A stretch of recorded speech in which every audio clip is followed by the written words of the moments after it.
En este momento, Murilo Matías, desde Brasil, le damos la bienvenida. Murilo, ¿cómo estás? Daniela y Agustina, te saludamos.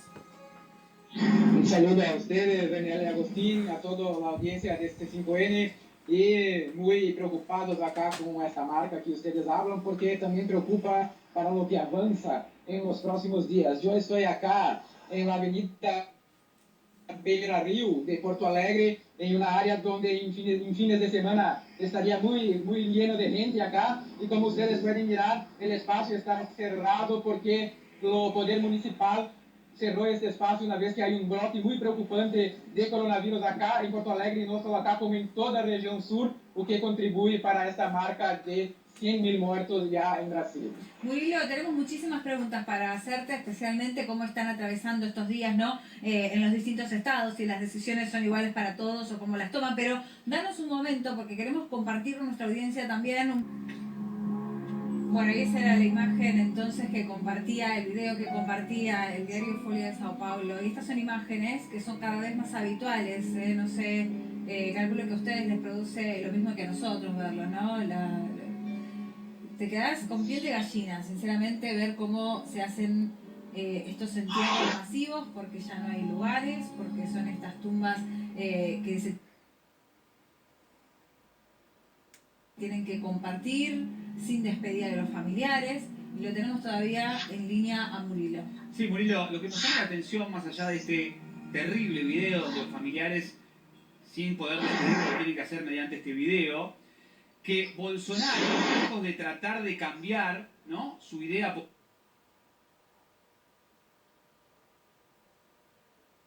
política y su posición ante tantos fallecimientos, ante este récord, lejos decía de cambiar esta idea de que seguimos abriendo todo, él sigue intensificando, ¿no? Sigue teniendo este discurso en contra de lo que dicen muchos los profesionales y sin embargo también sigue teniendo muchos adeptos. Contanos cómo está la situación hoy de Jair Bolsonaro.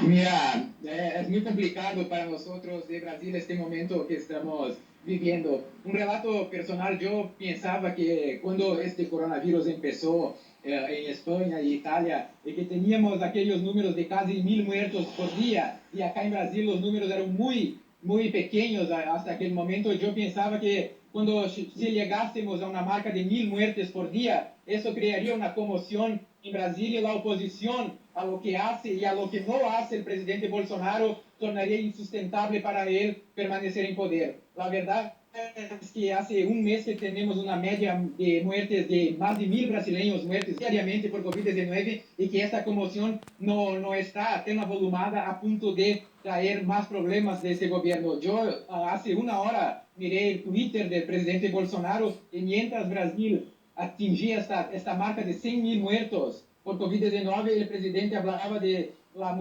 cambio en la tarifa de embarque internacional y de la exportación de miel. O sea, el presidente Bolsonaro no se involucra de la manera que necesita y eso hace con que el sistema único de salud brasileño esté muy debilitado y no consiga reaccionar de manera adecuada. Te cuento, estamos hace casi 100 días sin un ministro titular del Ministerio de la Salud y eso da una medida de la falta de planeamiento y acción del gobierno Bolsonaro para por lo menos intentar evitar la muerte de más personas acá en este país por cuenta de esta doença. Murilo, y con respecto al reemplazo, como bien decís, ¿no?, de un titular del Ministerio de Salud, ya han pasado varios ministros que terminaron renunciando porque no coinciden con la estrategia y porque claramente carecen de autoridad frente a un presidente que no los respalda y que no sigue ninguna de las estrategias que esos ministros le recomiendan. Entonces, ¿cuál es el rumbo que tiene este país si no hay una persona o una personalidad no fuerte respecto de quienes conducen los destinos de la salud? El rumbo es lo que estamos viviendo ahora, que es el caos. Yo te cuento algunos datos. Tenemos ahora un militar en el Ministerio de Salud en la condición de interino. El argumento del presidente Bolsonaro para que este militar esté en este cargo es que es un buen hombre en tema de logística. Pero en Brasil, por ejemplo, estaban previstos la entrega de más de 7.000 respiradores. Sabemos que los respiradores son esenciales para combater estados graves de COVID. Fueron entregas menos de 5.000 hasta final del último mes. Acá ahora hay un problema enorme porque hay estoques de remedio hidroxicloroquina que el Ministerio de la Salud compró inadvertidamente, mismo con las advertencias de la Organización Mundial de la Salud, que no había comprobado eficacia, y ahora es un problema porque este remedio también está con problemas para ser descartado, incluso mientras hace falta otros remedios que necesitan para intubación y otros procedimientos. O sea, no tenemos una claridad de lo que va a pasar. Los gobernadores de las provincias y los alcaldes intentan hacer algún tipo de precaución en relación a COVID, pero no cuentan con una articulación adecuada con el presidente Bolsonaro, y mientras eso, en cuanto el país pasa por este absurdo de la pandemia, está involucrado en situaciones de corrupción, incluso envolviendo su familia y ahora la primera dama de Brasil.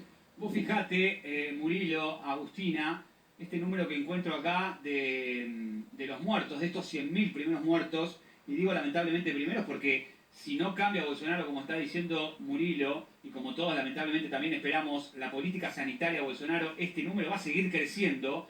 Los primeros 50.000 muertos en Brasil se dieron en 3 meses. Los segundos 50.000 muertos que hacen estos 100.000 se dieron en 50 días. Vos fíjate la celeridad y la diferencia que hay entre la primera mitad de los 100.000 muertos y la segunda mitad. Y la pregunta, Murilo, atándome a esto que vos recién decías, que evidentemente el rumbo sanitario de Brasil no está en manos del ministro de Salud, sino en un presidente que de salud sabe muy poco, y como evidentemente esto no va a cambiar, el número va a subir y el sistema sanitario va a seguir sufriendo este estrés que vos recién muy bien contabas. Bolsonaro hace poco dice que va a presentarse a las elecciones y que probablemente vaya a tratar de ser reelegido en 2022. ¿Esto es así? ¿Ya hay un número de un boca de urna de cómo le dan la imagen positiva o negativa que tenga en el país Bolsonaro?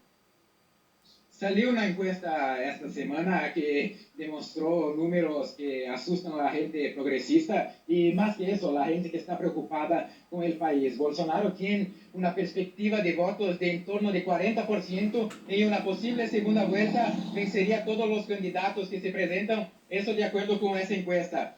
De acuerdo con lo que pasa, solo para hacer un recorte también acerca de la COVID, de estos números que ustedes están nos diciendo, para tener una idea, 1 en cada 2 brasileños, y acá somos más de 200 millones de personas, tienen conocimiento de alguien que tuvo COVID. Eso da una demostración de cómo hay un desborde en relación a esta doença. Y otra cosa que puede debilitar el presidente Bolsonaro es que menos de 50% del presupuesto aprobado para ser utilizado en tema de la COVID fue utilizado. Pero eso hay también una otra cosa que es preciso que la gente sepa. En Brasil hay un auxilio emergencial que está siendo entregue a la gente para que tenga por lo menos condiciones de se mantener en la pandemia. Esto es un valor de aproximadamente $100 que el gobierno paga más o menos a cada 2 meses por los brasileños. Eso hace con que un contingente pase a apoyar al presidente Bolsonaro, además del tercio que está con ello independientemente de la política que va a ejecutar. Eso se demuestra mismo con Brasil en una situación como esa. Tenemos un cuadro de que sí, el presidente Bolsonaro, este representante de la extrema derecha, está aún con posibilidades de ser electo. Y recuerdo más una vez, hay también corrupción ahora envolviendo claramente este gobierno con desvío de dinero público y mismo así, el pueblo de Brasil, parte del pueblo, continúa a apoyar a este presidente. Que finalmente se puede o no se puede hacer en los distintos estados, hay una decisión unificada, finalmente hay una cuarentena, hay algunas restricciones. ¿Cómo lo están viviendo hoy? Prácticamente estoy ahora en una situación como mostré para ustedes. Acá sería una área que estaría muy llena hoy, pero eso se trata de una decisión de poder local. Eso no se trata de una actitud de Bolsonaro, sino que el Supremo Tribunal Federal de Brasil, que es la instancia máxima de la justicia, determinó que las providencias en relación a cuarentena, isolamiento, serían de decisión de las esferas municipales y provinciales, mucho por conta de la irresponsabilidad del presidente Bolsonaro, porque por el presidente Bolsonaro todo en Brasil estaría abierto desde siempre. Por tanto, son los poderes municipales que toman las decisiones a partir del respaldo que tienen del Poder Judiciario de Brasil. Murilo, te hago una de las últimas, porque una de las razones principales al inicio de esta pandemia, por las cuales Bolsonaro decía que no había que hacer cuarentena, más allá de su visión claramente errada desde el punto de vista sanitarista, era que la economía de Brasil no podía parar. Y si comparamos lo que tomó, la medida que tomó Brasil con la Argentina, y nos amparamos también en un informe del Fondo Monetario Internacional, es que la economía de Brasil, comparada con la de la Argentina, que tomó, como decimos, una restricción completamente diferente a la nuestra, decimos, el informe marca que el Producto Bruto Interno de Brasil y el de Argentina van a caer prácticamente lo mismo. ¿Cómo está la economía hoy brasileña y cómo se espera que sea post pandemia justamente?